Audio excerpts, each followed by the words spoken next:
What is up everyone? If you've ever wanted to attach files to your tasks in Asana, well then I've got you covered because it's quick, easy, and helps you keep all your project info in one place. So first, simply open the task that you want to attach a file to.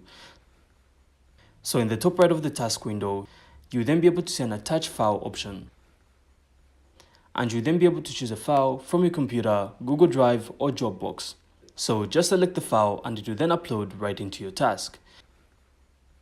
And once uploaded, everyone on your team can access it, so no more digging through emails or separate folders.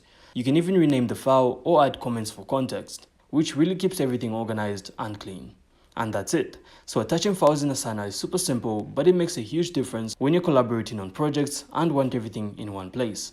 So I really hope you found this insightful, and if you did, make sure to leave a like and of course subscribe. Then we'll see you on the next one.